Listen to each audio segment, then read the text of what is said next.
Hello, and thank you for stopping by the Stuff I Heard podcast. I am your host, Joshua Peak. Hey, everybody, how's it going? Well, we're in December. December, the last month in the year.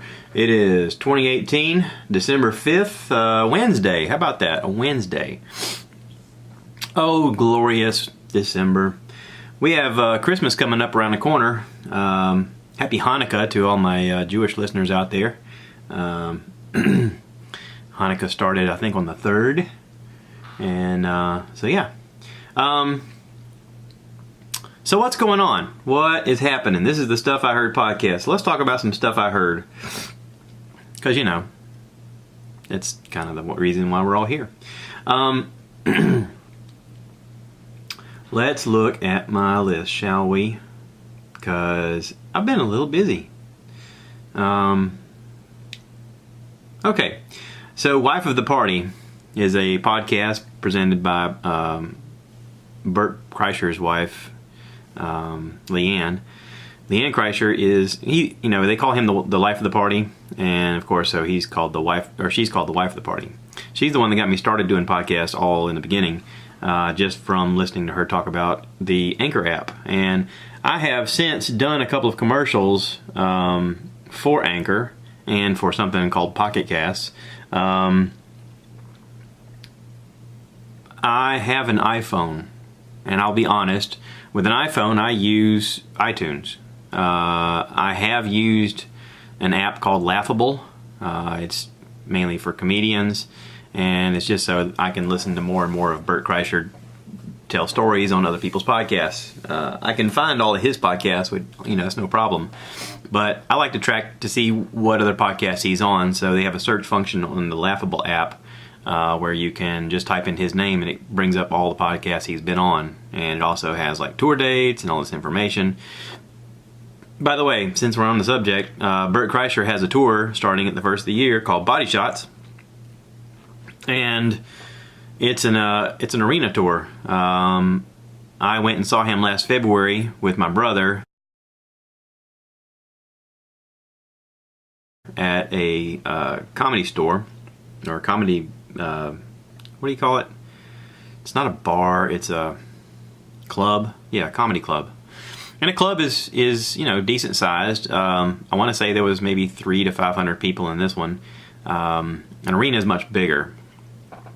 And I'm going to see him at like a Coliseum in Charlotte. And I paid a little extra money to be front row center. Apparently the front 2 rows are a little more pricey, 3 times as much as the regular tickets. But I was like, you know what? He's my favorite comedian. This is my thing. My wife even convinced me of this. She's like, if we were going to Disney, you'd say, let's go do the nice thing you want to do. And so, we're doing this. I'm doing this. I bought 2 tickets thinking that, me and my brother went last year. Maybe we can go again. I called him while I was going to book the tickets, and he said that he's probably busy. So, I don't know what to do with the other ticket. My brother is a basketball coach and a volleyball coach and a teacher, and there is a basketball season that runs into February. And last year, it just worked out where he could go with me. This year, he's not sure. So, with him not being sure, I kind of need to line somebody up to go with the other ticket. And I don't want to be like, hey, listen, I want you to go, but, only if my brother doesn't go. It's kind of a weird, scenario to have lined up. And so, I'm sort of like, all right, well, maybe I just need to invite somebody else. And I asked my wife if she wanted to go, and my wife was like, no, that's your thing. You're old Super Bert fan, and I'm not. But I am out there, on Facebook and Twitter and Instagram saying, hey, is anybody I know like super fans like me? And I get nothing. Like, I got some friends I grew up with that were really close, and we are on a group page through Facebook Messenger. And I sent them a message, and I said, hey, I got 2 tickets, front row center. Is anybody else super fans? And all I got back was crickets, just nothing. I got nothing back. One of my friends actually said, who is he? I'm starting to really like Jim Gaffigan. And I'm like, that's not the same thing. I don't get it. I don't get it. Why is it so hard to figure out? I don't know. I guess the thing is like everybody's into something, and you can't expect other people to be into the things you're into unless they're into it, unless they're on the same wavelength, unless you're hanging out all the time and doing the same things, right? So, I guess can expect whatever I expect, and I got back what I expected. So, if any of you guys know me and are thinking about maybe, hey, I like Bert Crasher, I want to go, send me a message. Who knows? I may take you. I can tell you right now they're $150 tickets, and we're going to need to get a hotel room because it is going to be on late, and I don't live in Charlotte. I live 2.5 hours away, and I'd rather go to the club, have a good time, Uber back to the hotel, and go to sleep. And if I don't know you, I'm probably not going to want to share a hotel room with you. So, it'd be nice if I knew you. Like, not just a tertiary name, but, I knew you. You know what I mean? Does that make any sense? It'd be like, I'll give you an example, okay? Facebook friends. There's a lot of people I'm Facebook friends with that I don't really know. I don't know you. You know me, somehow. Or people we know each other, and somehow you feel like we know each other, and that's how we're Facebook friends. And I've honestly Facebook friends people that I'm YouTube friends with, but I don't know their names. I don't know their real names. So I got a lot of people on my Facebook page that I'm like, who is this guy? Is this guy, or is this guy this other page, or is this... I mean, I don't really know that many people. If I were to be honest about it, on Facebook, there's probably 30 people in my whole list that I talk to on a regular basis and I communicate with on a regular basis, and if I called them, they would come pick me up from the airport and vice versa. I heard that one time on a podcast. Bert Kreischer was talking about Patrice O'Neill, and he said, I consider us friends, and Patrice is like, we ain't friends, we work together. He's like, what? They apparently worked together for an extended period of time, and he's like, I consider you a friend, and Patrice is like, we ain't friends. If I call you from the airport, are you coming to pick me up? And he's like, I guess not.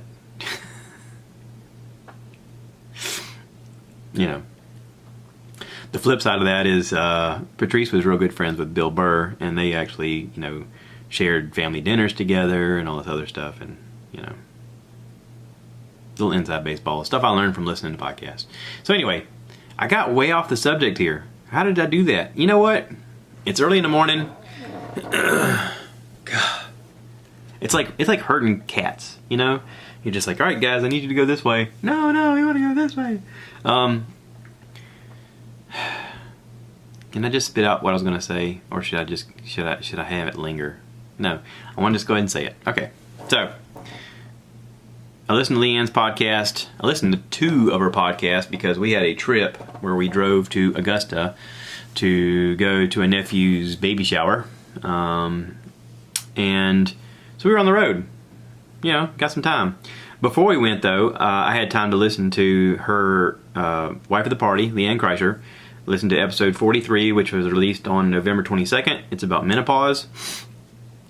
Now, as an older fella, I am 44-ish, and my wife is a little bit older than me. She is sort of entering into the time where menopause is going to happen, and sort of is happening. She listens to this podcast because I got her onto it, and she probably listens to more episodes than I do of it. She reached out to me and she was like, hey, I need you to listen to this. This would be a good one for you to listen to. Be a good one to anybody to listen to. Women who don't know what they're going to go through, it'd be good to listen to. Men, if you have wives or girlfriends or, mothers or whatever going through menopause, you need to listen to this.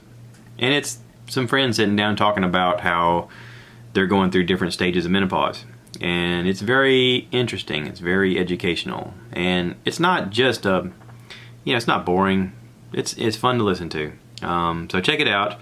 I highly recommend it.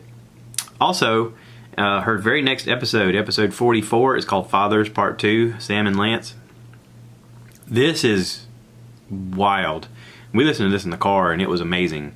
Sam is a friend of hers, and her dad's name is Lance. Lance was a biker and big time into meth growing up, and he talks about his very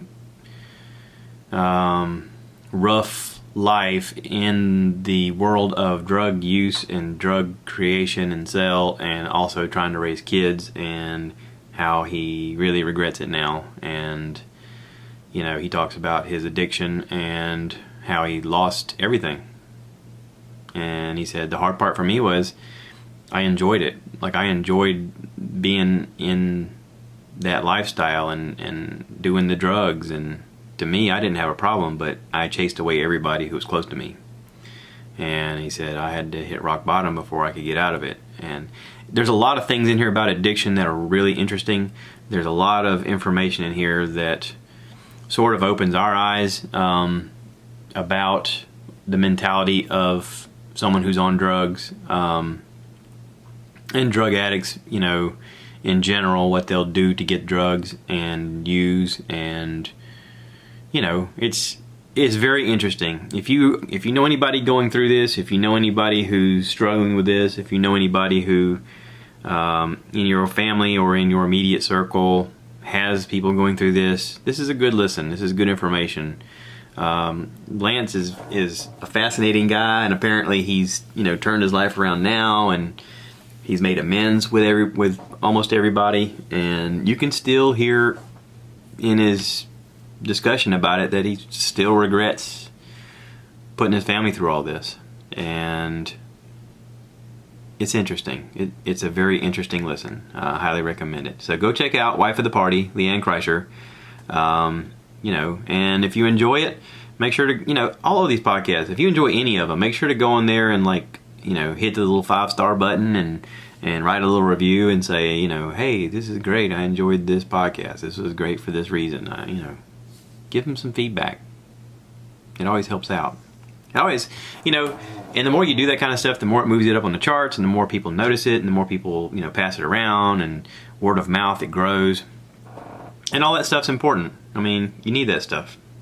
I listened to, while we were on the road, I listened to Bert Kreischer's podcast, the Bertcast.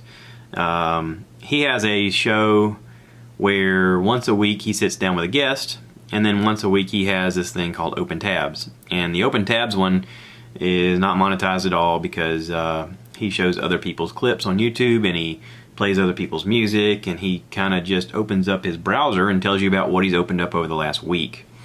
He's a traveling comedian, so he's on the road a lot, and whenever he's bored in a hotel room, he opens up a lot of stuff. We all do, let's be honest. If we're sitting around bored, we'll Google weird stuff, and he's no different. But he's made a show out of it. He's like, hey, let's open up my Open Tabs and let's talk about this stuff I found. Okay, so on there, he's got a guy named Paul Baldwin who he used to work with at Trip Flip and Bert the Conqueror. Paul Baldwin makes TV, and they sort of got into a thing on Instagram where Paul Baldwin's Instagram page is, you can either find it under the Steak King or under Paul_Baldwin. And Paul apparently had, you know, just a few photos and just a few followers, and I hit the button. Stop. And he had spent several years off of Instagram, and then one day just posted a picture really close up of a steak that he cooked. So Bert and Halston on the show were talking about it, and Bert's like, hey, listen, all you listeners, I want you all to go on this page, and don't tell them it's from me, but just start commenting, going, holy shit, Paul, you knocked that steak out of the park. Oh my God, is that steak? Please, more pictures of steak. And just like, you know, fill up his subscribe thing, like subscribe to him, and, you know, just inundate him with stuff, and don't tell him it was us, you know, and just make him think like, holy crap, I've really hit it out of the park with this steak. So Paul did that, and or everybody did that, and it really made Paul's Instagram blow up. I mean, I'm not even kidding. I am following Paul now, and I started following him that day. He's up to 5,259 followers now, and when he caught on to the fact that this was something that Bert was doing with Halston, he started playing into it, and you got to watch some of his videos. They're hilarious. He even uses audio from Bert's podcast talking about it, and like dubs it into their voices in a scene, kind of like have you ever seen Drunk History on TV, where they do like a recreation and they have people's voices talking over them, and they're, you know, doing their mouths like they're talking like them. It's hilarious. Paul's done a cool job of, you know, recreating a lot of stuff. At a certain point, people were writing in, telling them about their favorite steak stories, and he's been recreating people's steak stories on his Instagram, and he's become the steak king, which is hilarious.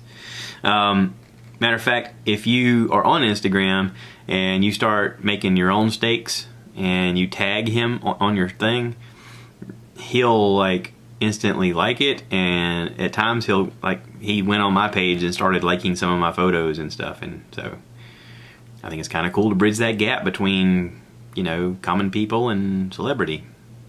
Does that make sense? It does to me. Anywho, I also just listened to this morning, well, over the course of the last day or so, listened to this, where did it go? Not season 1. How did I do that? Episodes. What did I do? Oh, the Keto for Normies podcast. Keto for Normies. Normies. I listened to... Where did it go? Oh, October 28th, they had an episode, number 67. It's called Crush the Holidays with Keto. They had apparently had an interview with somebody about keto and about holiday eating and that kind of stuff, and something happened to the audio, and they talked about how they tried to get it to load, but it wouldn't load, and there was an issue, and so they just talked. And this is actually a really decent podcast. If you're into keto, if you're curious about keto, or if you're curious about who Matt and Mega are, they're the ones who sort of helped me and my brother and my mom and a lot of people on their keto journey. This is an hour and 10-minute long podcast, and they go over some discussion. They do like question and answer stuff where people wrote them questions, and you know, they talk about, you know, things they eat for the holidays, things they don't eat, things that they allow themselves to eat. You know, how to stay keto during the holidays but eating things that you could substitute for other things. It's good. It's real good. So go check them out, Matt and Mega. If you're curious about keto, go to their website, ketoconnect.net. They are also on Instagram. They are on YouTube. Same name, Keto Connect. If you go to their website, they have YouTube links where they'll show you recipes and how they make things. We make a lot of the things that they recommend, and it's been great. We've enjoyed it. I would like to talk for a second about sleepless nights. I woke up last night in the dark and really had to pee. I know that's kind of like inside baseball, and you're like, wow, why would I even know that? I really had to go pee. So I went to pee and come back to bed and went back to sleep, no problem. Woke up what seemed like a short time later, and I realized that it was 6:30, and I was like, wow, I slept till 6:30. That's late. I'm lucky in the fact that I had the day off. I had a lot of stuff to get done. So I got up this morning with the thought of, I want to go out there and change the oil in my truck right away. I have a 2013 Dodge Ram, and I've changed the oil in it every time so far, and it has a recommended oil change time period at 10,000 miles. So I got a little gauge on my dash, and when it gets close, it lights up and says, hey, you got about 5% left, and I go, ooh, okay, time to buy stuff. So after work last night, I stopped by the local Walmart, and I picked up, you know, some oil and oil filter and air filter. And I change the air filter every time, and I know a lot of people are like, you ain't got to do it every time. Well, if you go 10,000 miles, why not? I mean, I'm putting less than 10,000 miles on my truck a year, so basically I'm changing it once a year. Why not go ahead and change it? not a big deal. So this morning, not the alarm clock, I woke up at 6:30, looked at my phone, it was 39 degrees outside, and I thought, well, I can go out here and do this, get it out of the way, because I got lunch scheduled with my mom at 11:30, and I got some stuff I need to do around the house because we're having people over this weekend. And so I was like, all right, I got to get up and get this done. So I literally got up, went straight into the closet. I bought these new pants that are they have flannel on the inside, on Amazon, these lead jeans with flannel on the inside. I got like a brownish looking color, and they were only like 30 bucks a piece, which isn't bad considering that I bought a competitor version of it a while back that were like $100 a piece. So $30 versus $100, that's a lot better. The main thing is I had to buy pants because they didn't fit anymore. My other ones were just way too big. So I put those on. I got a couple layers on so I'd be nice and warm. And I went out to the garage to get started. I knew I needed to crank up the motor and get the motor warmed up a little bit so that the oil comes out like it's supposed to. I've always heard that if you do it while the oil is cold, that it takes forever for it to drain. So I went out there, cranked the truck, got all my tools and supplies ready, put it underneath the truck. I was lucky enough to have some giant cardboard that I could slide under there, so it'd be easier for me to slide my body in and out than having to drag myself on cold concrete. I mean, that's something you got to think about. You know, when you're on your back crawling underneath a vehicle and you're on concrete, it's pretty doggone chilly when it's 39 degrees. So the cardboard was a huge hit. I made a short little video on my phone. I thought I might make a YouTube video, changed my mind. I was like, I don't have time. I got stuff to do. So, plus my hands got all oily and I had to clean my hands, and I didn't want to mess with my phone while my hands were oily. So I climbed under there, got the oil changed real quick, and as I'm changing my oil, one of my neighbors drives up. Now, I got this neighbor in this cul-de-sac that she's, in my opinion, real snooty.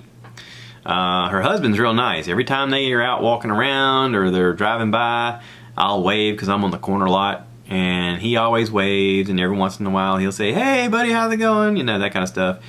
She gives me the scowl. You know, we all have that neighbor that you just, you know, you're like, "Hey," and they're like, "Ugh." Like they're in some kind of weird position of like, you know, I hate everyone, don't look at me. Why you gotta be like that? Why can't you just be polite? I mean, we live in the South, for God's sakes. Here in the South, you have the wave. Everybody has the wave. You know, if you cut somebody off in traffic and you just raise your hand and go, "Hey," they go, "All right, just go." You know, if somebody lets you into traffic, you know, they like stop and let you merge into them, you give the polite wave, like, "Thank you," and everybody's like, "All right, yeah, go ahead," you know. Even if you're driving down the road and you pass by somebody and you go, "Hey," they wave back, and they may get in the back of their mind go, "Who was that?" And like, I don't know, doesn't matter. We wave. We're in the South. We wave. Hey. Maybe that's the problem. Maybe she's not from the South. Or maybe she was never taught that. Maybe she doesn't have manners. Anyway, my rude neighbor, we'll call her the rude neighbor. Our rude neighbor pulls up, rolls down her window, and stops in front of my house. She's never stopped in front of my house. She's never even spoke to me. She stopped, rolled down the window. I turned around and she says, "Hey, did y'all get broken into?" And I said, "Excuse me?" She said, "We got broken into this morning at like 4 a.m. I was like, "What?" She said, "Yeah, me and my husband's vehicles got broken into at 4 o'clock this morning." She said, "We have cameras outside." And we went and looked at our cameras, and sure enough, she showed me on her phone 2 teenage boys, white kids, looks like they come from good families, breaking into their cars. She said, "Yeah, they stole some stuff out of my vehicle, my husband's vehicle. They took my key. I have a spare key in my vehicle. They took it." She goes, "Now, I don't know, I got to call a locksmith to change my locks because my husband's going out of town this weekend." And I was like, "Oh no." Yeah, she's like, "Yeah, so we had to call the cops. The cops come out here. We're talking to them. Apparently they got called out on several other houses back here on the backside of the properties. Because we live in a cul-de-sac thing, not a housing development." She said, "Yeah, they got called out here for a couple other houses back here. One of them, the guy had 2 guns in his truck, and they took both guns." I was like, holy crap, are you kidding me? She's like, did they break in anything of yours? I was like, no. I started looking around, everything looked fine. I was like, no, they didn't break into my stuff. Of course, I'll be honest, my truck parks outside my garage and I keep nothing in it. I mean, nothing. I might have $1 worth of change in the middle console. That's it. So, I don't know. Some people leave crap in their vehicle. To me, that's just inviting trouble. Now, what did she have in there that they wanted to break in and get? That's the question. What did they see when they looked in the window? And why did they think to go to a minivan and break into a minivan? I don't know. Kind of interesting.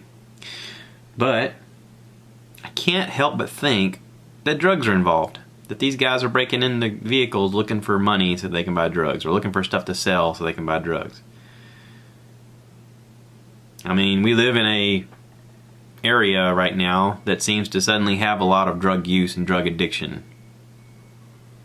Our little town has grown up. I've talked about this before, about how we had the crazy guy go nuts and shoot those police officers. Just the other day, there was a report about an 18-year-old kid being killed at a convenience store. And it's like, wow, have we really graduated to be that city? I mean, geez. This little town used to be so sleepy, and now it's just, you know, dangerous. I don't know. You know, did it make me apprehensive? Well, yeah. I mean, I worry about somebody breaking in here.